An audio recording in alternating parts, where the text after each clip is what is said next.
கடவுள் நம்பிக்கையும் ஜோதிட நம்பிக்கையும் கொண்ட ஆன்மீக அன்பர்களுக்கு காமதேனு அஸ்ட்ரோ சர்வீசஸ் சார்பாக வாழ்த்துக்களும் வணக்கம்.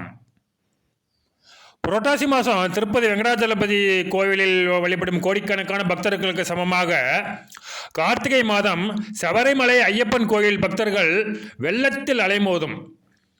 ஒற்றுமை என்னவென்றால் ரெண்டு கோயில்களுக்குமே இந்தியாவின் எல்லா பகுதிகளிலிருந்தும் பக்தர்கள் கூட்டமாக குவிவார்கள். நீண்ட நேரம் காத்து கிடந்த பின்னும் கடவுளை ஒரே ஒரு நிமிடமே காண முடியும், அதற்கு மேல் காண முடியாது. தரிசனம் செய்யும் அந்த நிமிடத்திற்காகவே நாள் கணக்கில் காத்திருக்க வேண்டியது ரெண்டு கோயில்லையுமே அவசியங்க. ஐயப்பனுடைய வாழ்க்கை வரலாறு, இருமுடி கட்டுவது, இந்த மாதிரி விஷயங்கள்லாம் ஐயப்ப பக்தர்களுக்கு மட்டுமல்ல அனைத்து இந்துக்களுக்குமே நல்லாவே தெரியுங்க. அதனால் அடிப்படை தகவல்களை சொல்லி காலத்தை வீணடிக்காமல் அதிசயமான அபூர்வமான தகவல்களை சொல்வதுதான் காமதேனு அஸ்ட்ரோ சர்வீசஸின் தனித்துவம்.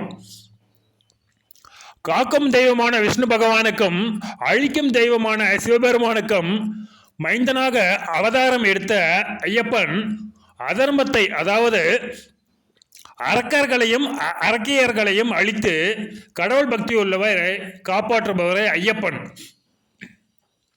சிவமைந்தனாகிய முருகப்பெருமானுக்கு அறுபடை வீடுகள் இருப்பது போல ஐயப்பனுக்கும் அறுபடை வீடுகள் உண்டு. வீடியோவில் அந்த புகைப்படத்தை நீங்கள் பார்க்கலாம்.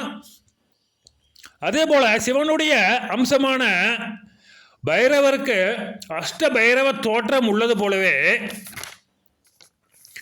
அஷ்ட சாஸ்தாக்களும் உண்டு. இங்கே இந்த போட்டோவை நீங்கள் பார்க்கலாம். ஐயப்ப சுவாமிகளை பற்றிய ஜோதிட சுவாரஸ்யங்களை இந்து மக்களுக்கு தெளிவுபடுத்தவே இந்த வீடியோ. ஐயப்ப பக்தர்கள் நீல வண்ண ஆடைகள், கருப்பு வண்ண ஆடைகளை மட்டுமே அணிவார்கள். ஏனென்றால் ராகு பகவான் நீல நிறத்திற்கு அதிபதி, கருப்பு வண்ணத்திற்கு சனீஸ்வர பகவான் அதிபதி. நீலகண்டனாகிய சிவபெருமானுக்கும் கார்வண்ணனாகிய விஷ்ணு பகவானுக்கும் குழந்தையாக தோன்றியவர் ஐயப்பர். அதனால் நீல வண்ணமும் கருப்பு வண்ணமும் ஐயப்பனுக்கு உரியதாகின்றன. ஜோதிடத்தில் நீல வண்ணம் ராகுவுக்கு உண்டானது, கருப்பு வண்ணம் சனீஸ்வரனுக்கு உண்டானதுன்னு சொன்னோம் இல்லைங்களா. முக்கியமாக நவகிரகங்களிலேயே ஈஸ்வர பட்டம் பெற்றவர் சனீஸ்வர பகவான் மட்டுமே. இந்த காலத்து ஜோசியர்கள்லாம் அவர் சனீஸ்வரர் கிடையாதுங்க, மெதுவாக செல்வதால் சனைச்சரர் அப்படின்னு சொல்லிட்டு இருக்காங்க. நாம் அதை பற்றி கவலைப்பட வேண்டியதில்லை. சனீஸ்வர பகவான் எப்பவுமே சனீஸ்வர பகவான் தான். புகழ்பெற்ற எல்லா சிவன் கோயிலிலும் சனீஸ்வர பகவானுக்கு தனி சன்னதிகளே உண்டுங்க. அது இந்த சிவன் கோயிலுக்கு அடிக்கடி போகிறவங்கள பார்த்துருப்பீங்க. பழமை வாய்ந்த ஒரு 1000 ஆண்டுகளுக்கு மேலான 1500 ஆண்டுகளுக்கு மேலான எல்லா சிவன் கோயில்களிலுமே சனீஸ்வர பகவானுக்கு தனி சன்னதிகள் உண்டு. அதே சமயம் சனீஸ்வர பகவானுக்கு உண்டான சனிக்கிழமையில தான் விஷ்ணு பகவானுக்கு, முக்கியமாக வெங்கடாஜலபதிக்கு விசேஷம் அதிகம். சனீஸ்வர பகவானே விஷ்ணு பகவானோட தீவிரமான பக்தருங்க. ஏகாதசி விரதம் போன்று சனிக்கிழமை விரதமும் விஷ்ணு பகவானை மகிழ்ச்சி அடைய வைக்கும். வைஷ்ணவத்தில் முக்கியமான கோயிலான திருப்பதியிலோ சபரிமலையிலோ வேகமாக நடந்து கடவுளை காண முடியாது. சனீஸ்வர பகவானை போல கொஞ்சம் கொஞ்சமாக நகர்ந்துதான் திருப்பதி கோயிலிலும் சபரிமலை கோயிலிலும் தரிசனம் செய்ய முடியும். இந்த ரெண்டு கோயிலுக்கு அடிக்கடி போனவங்களுக்கு இந்த விஷயம் நல்லாவே புரியுங்க. உடனே போய் டக்குன்னுலாம் பார்க்க முடியாது, இன்ச்சாக தான் மூவ் பண்ண முடியும். இப்படியாக சிவபெருமானுக்கும் விஷ்ணு பகவானுக்கும் பக்தரான சனீஸ்வர பகவானின் கருப்பு வண்ணம் ஐயப்ப பக்தர்களின் ஆஸ்தான வண்ணமாக இருப்பதில் ஆச்சரியமில்லை. அது ஐயப்ப பக்தர்கள் விரும்பி அணிவதிலும் ஆச்சரியம் ஏதுமில்லை. சனீஸ்வர பகவான் அப்படின்னு பேசினாலே அவரோட அசிஸ்டண்ட், அதாங்க அவரோட பினாமி, நம்ம ராக பகவான் பக்கத்தில் நின்றுக்குவாருங்க. ரெண்டு பேரோட காரகத்துவங்களும் கிட்டத்தட்ட ஒன்று தான். நாகங்களை இடுப்பிலும் கழுத்திலும் அணிந்து கொண்டு நீலகண்டன், நாகேஸ்வரர் அப்படின்னு பல வடிவங்களில் காட்சியளிப்பவர் சிவபெருமான். முக்கியமாக லிங்க வடிவத்தில் சிவன் காட்சியளிக்கும் எல்லா கோவில்களிலுமே பல தலை நாகங்கள், அது 5 தலையோ 7 தலையோ பல தலைகள் கொண்ட நாகம் சிவனுக்கு குடைபிடிக்கும். வைஷ்ணவத்தில் சொல்லவே தேவையில்லைங்க. முதல் தேவி தேசமான ஸ்ரீரங்கத்தில் மட்டுமல்ல, எல்லா ரங்கநாதர் கோயிலிலுமே அவர் பாம்பு மெத்தை மேல்தான் பள்ளி கொண்டுள்ளார். நரசிம்மர் தலைக்கு மேலே குடைபிடிக்கும் நாகத்தை நீங்கள் எல்லா கோயில்லையுமே பார்க்கலாங்க. அதனால் சிவவிஷ்ணு மைந்தனாகி ஐயப்ப சுவாமிக்கு கருப்பு நீல வண்ணங்கள் பிடித்தமானது என்பதில் எந்தவித ஆச்சரியமும் இல்லை. ஐயப்ப பக்தர்களுக்கு ஏன், எதனால், எப்படி சனீஸ்வர பகவானும் ராகு பகவானும் உதவி செய்வாங்கன்னு இப்போ உங்களுக்கு தெளிவாயிடுச்சு இல்லைங்களா? எந்தெந்த வகையில் உதவி செய்வார்கள், எந்தெந்த ராசிக்காரர்களுக்கு, எந்தெந்த நட்சத்திரக்காரர்களுக்கு எப்படிப்பட்ட உதவிகள் செய்வார்கள்னு பார்க்கலாங்க. புனர்பூசம், விசாகம், பூரட்டாதி நட்சத்திரத்தினருக்கு சனீஸ்வர பகவானும் ராகு பகவானும் போட்டி போட்டுக்கொண்டு உதவி செய்வார்கள். முக்கியமாக இரும்பு, நிலக்கரி, carbon,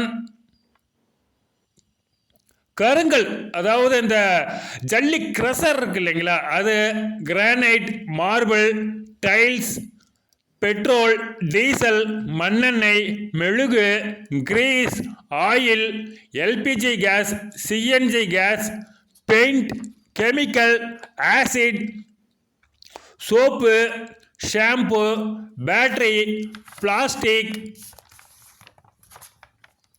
rubber, tyre, computer, laptop, mobile, AC, TV, washing machine, fridge, இந்த மாதிரி எலக்ட்ரானிக் பொருட்களை விற்பனை செய்வது, அதை சர்வீஸ் செய்வது, அவற்றுக்குண்டான ஸ்பேர் பார்ட்ஸுகளை விற்பனை செய்வது, தொழிற்சாலைகளுக்கு தேவையான இயந்திரங்கள், அதற்குண்டான ஸ்பேர் பார்ட்ஸு, அந்த இயந்திரங்களை சர்வீஸ் செய்வது, மோட்டார் ரீவைண்டிங் செய்வது, இது போன்ற தொழில்கள். காளான், முட்டை, மாமிசம் போன்ற உணவுப் பொருட்கள், உளுந்து, எள் போன்ற தானியங்கள், இதில் நீங்கள் கருப்பு மொச்சை கூட சேர்த்துக்கலாங்க. பேரீச்சை, பன்னீர் திராட்சை போன்ற பழ வகைகள், இஞ்சி, பூண்டு, சோம்பு, கடுகு, லவங்கம், கிராம்பு, பட்டை போன்ற உணவுக்கு சுவை சேர்க்கும் மசாலாக்கள், புகையிலை, மிதுபானம் போன்ற அங்கீகரிக்கப்பட்ட போதை பொருட்கள். இதை சொல்கிறதுக்கே சங்கடமாக தாங்க இருக்கு. என்ன பண்ணுறது, இந்த காலத்தில் இதெல்லாம் தான் மக்களுக்கு ரொம்ப முக்கியமாக இருக்குங்க, முக்கியமாக தேவைப்படுது. காலணிகள், பர்ஸ், ஹேண்ட்பேக் போன்றவை விற்பனை செய்வது, காயலாங்கடை, வெல்டிங்கு, லேத்து, வண்டி வாகனங்களை பழுது பார்க்கும் பட்டறைகள், பழைய வாகனங்களை வாங்கி விற்கும் தொழில், சலவை தொழில், அழகு நிலையம் என்று சொல்லப்படும் சலூன் கடைகள், ஏன் இந்த செப்டிக் டேங்கு கிளீன் பண்ணுறவங்களுக்கு கூட சனீஸ்வர பகவானாலே ராகு பகவானாலே மிகுந்த லாபங்கள் கிடைக்குங்க. வளைகுடா நாடுகளில் வேலை செய்பவர்களுக்கும், இஸ்லாமியர்களுடன் கூட்டு சேர்ந்து வியாபாரம் செய்பவர்களுக்கும், அவர்களிடம் வேலை செய்பவர்களுக்கும் ராகு பகவான் மட்டும் நன்மைகளை செய்வார், சனீஸ்வர பகவான் செய்ய மாட்டாருங்க.